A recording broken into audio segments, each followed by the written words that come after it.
पहिले सरसेनापती बाजी पासलकरांचा.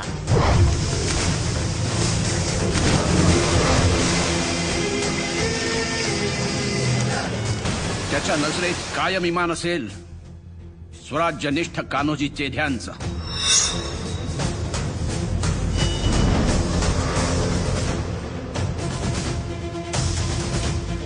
ज्याच्या हालचालीत चपळता असेल सरनौबत नेतोजी पालकरांसारखी.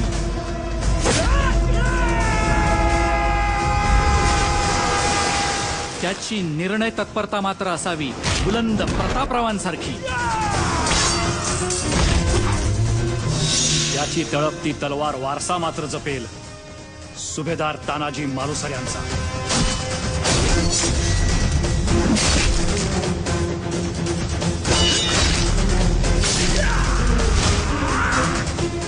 सरनौबत माणकोजी 10 तोंड्यांसारखे एका घावात त्याने 2 तुकडे करावे शत्रूच्या देहाचे. आणि वेळप्रसंगी त्यानं रौद्र रूप धारण करावे. साक्षात शहाजीराजे भोसल्यांसारखे. त्याच्या दोन्ही मनगटात साक्षात वसावे पावन खिंडीत तांडव मांडणारे बाजीप्रभू देशपांडे.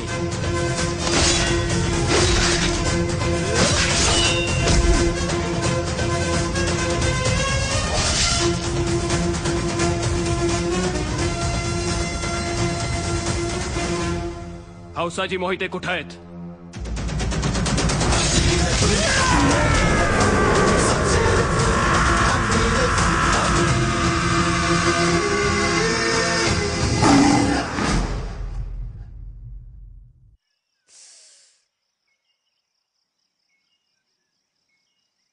काय आलं रे नंदी?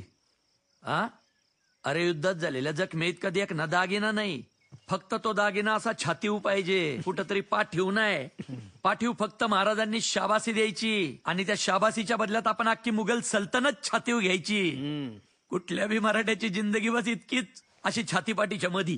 काय जमल का? राव शब्द आहे तुम्हाला. जर का कधी येळच आली तर छातीची चाळण करल, पण पाठीची गाळण नाही उदानारा.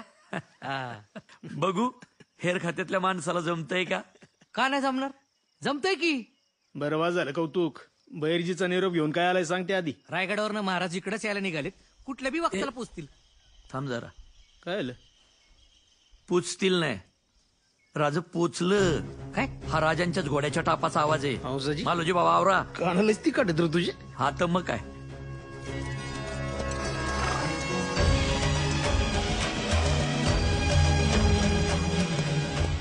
राज मुजरा घ्यावा. हंसाजी महाराज इथवर का आले असा प्रश्न नाही पडला तुम्हाला? बहलोल खानाला तोडायचा आदेश असेल तर राजा तुम्ही रायगडावर पोचायच्या त्या खानाचं मुंडकं तुमच्या पायावर टाकीन. राजा आदेश द्या. हौसाजी मोहिते, स्वराज्याला आता कुठल्या खानाच्या शिराची नाही तर तुमच्यासारख्या शूराची गरज आहे. राज उद्या पहाटे परशुरामाच्या मंदिरी सरसेनापती पदाची वस्त्र आणि तरवार देऊन प्रतापरावांचा वारसा तुमच्या खांद्यावर दिला जाईल. राज मी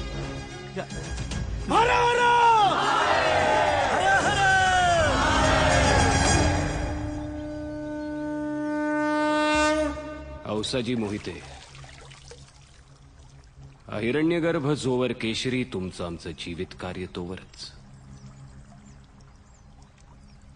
पण स्वराज्य हे डोईवर आलेल्या धगधगत्या सूर्यासारखं आहे. ते कायम धगधगतच राहिलं पाहिजे. परकीय आक्रमणांच्या काळरात्री येतच राहतील. कधी ग्रीक, कधी हून, कधी शक, यमन, डच, पोर्तुगीज, तर कधी मुघल बनून. पण अशा या काळरात्रींना मधोमध चिरायलाच आपण पुन्हा केशरी रंग बनून जन्माला यायचं आणि हातातल्या तरवारीच्या टोकावर स्वराज्य टिकवायचं. कारण हे राज्य व्हावे ही तो श्रींची इच्छा.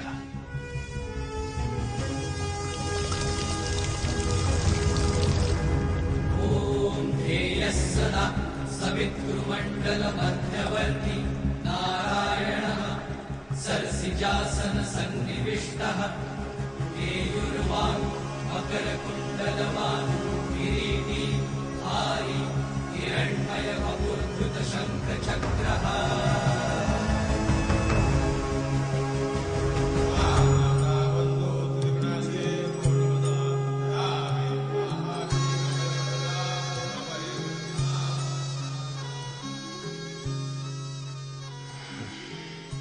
सरसेनापतींची ही तरवार देताना कुर्तुजी गुजरांचा आम्ही प्रतापराव म्हणून गौरव केला होता.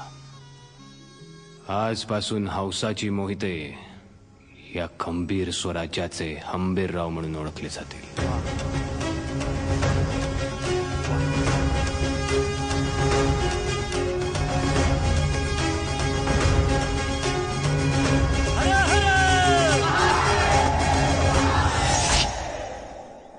काय रे, कर्ज कर्ज म्हणून रोज दारात यायचा आणि आता कर्ज फेडायची वेळ आली तर कुठे तुझा पत्ता?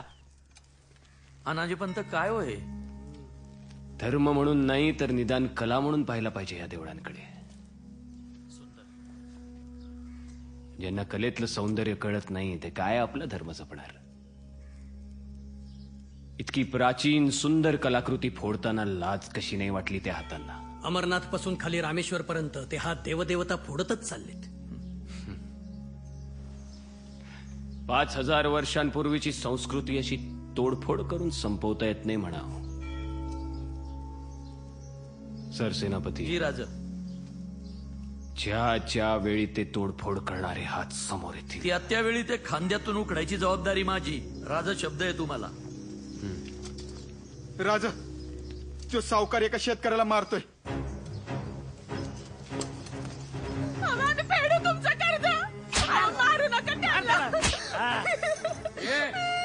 काय चाललंय? काय चाललंय?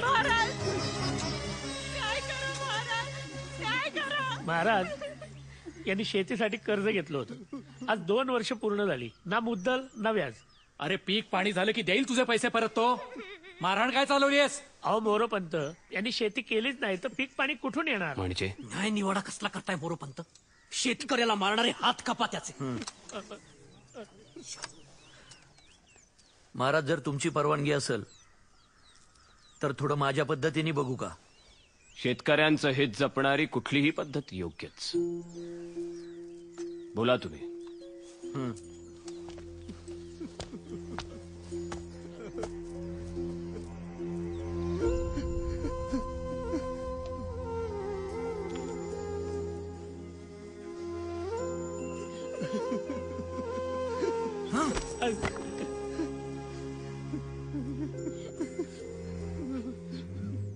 शेतीसाठी ह्याच्याकडून जे कर्ज घेतलं होतंस त्याचं काय केलंस तू? हात जोडू नकोस. शेतकरी आहेस, येळ पडलीस तर इळा घे, खुरप घे, नाही तर कोयता. हात तोड समोरच्याचे, पण जोडू नकोस. काय केलंस त्या पैक्याचं? मामा, लगीन होतं थोरलीचं. वय, आम्ही सगळा पैका हुंड्याला दिला. बघितलं महाराज, हे असं करतात. काय चूक आहे आमची?